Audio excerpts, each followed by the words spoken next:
anjing. Kau makan yang diam. Kau diam. Diam. Nak kena lagi ke? Habiskan. Faham tak? Makan. Lagi sekali Mami dengar, aku pukul kau lagi. Makan. Lagi kes dera.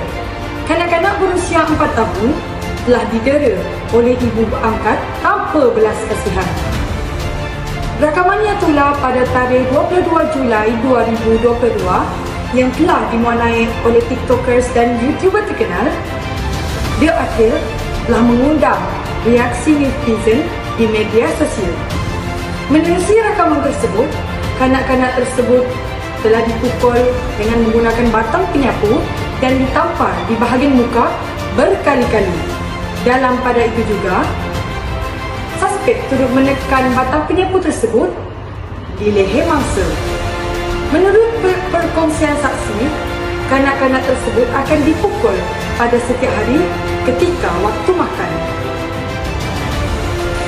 Makin banyak kan kes dera zaman sekarang? Cuba kita fikirkan, mangsa dera tahu tak yang dia didera ataupun pernah didera suatu ketika dahulu? Bagi memahami definisi penderaan yang sebenarnya, penderaan dapat dibahagikan kepada 3 jenis utama, iaitu penderaan fizikal, penderaan mental dan penderaan seksual. Penderaan fizikal merupakan suatu bentuk siksaan yang mendatangkan kecederaan atau kesakitan yang boleh dirasai dan dilihat oleh mangsa. Kemudian, penderaan mental merupakan suatu bentuk gangguan yang meninggalkan kesan negatif terhadap minda seseorang dan menjadi trauma kepadanya sama ada dalam jangka masa pendek ataupun panjang.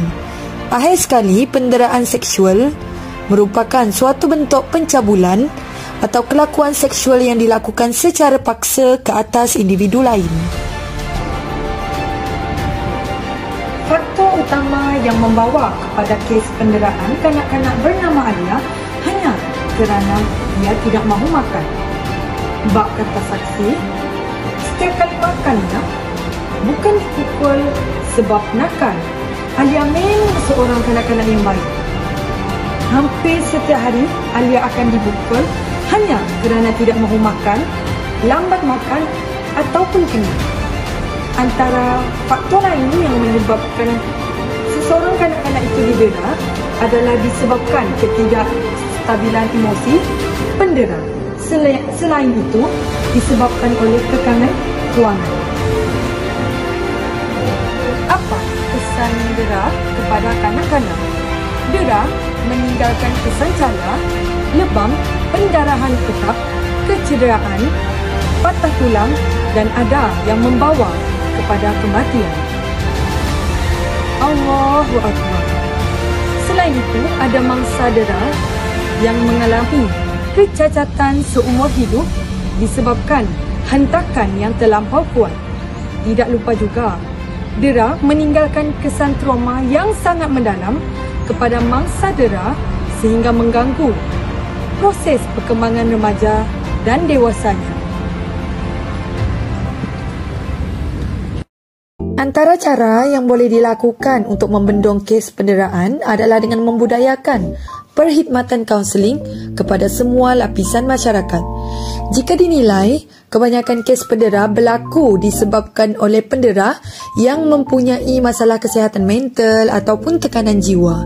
Oleh itu, kita sebagai warga negara perlu tahu yang kita mempunyai hak untuk mendapatkan perkhidmatan kaunseling untuk meluahkan masalah dan tekanan yang ditanggung oleh diri sendiri. Selain itu juga, penderaan kanak-kanak boleh diatasi dengan memberikan pendidikan tentang penderaan kepada orang ramai.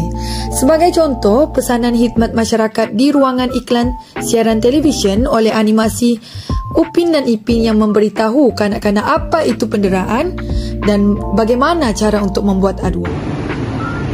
Apa yang saya boleh nasihatkan di sini ialah kanak-kanak bukan boneka untuk tempat melampiaskan amarah. Kanak-kanak merupakan anugerah terindah daripada Allah Subhanahu Taala. Jadi, jagalah emosi sebaiknya. Hargai anak anda.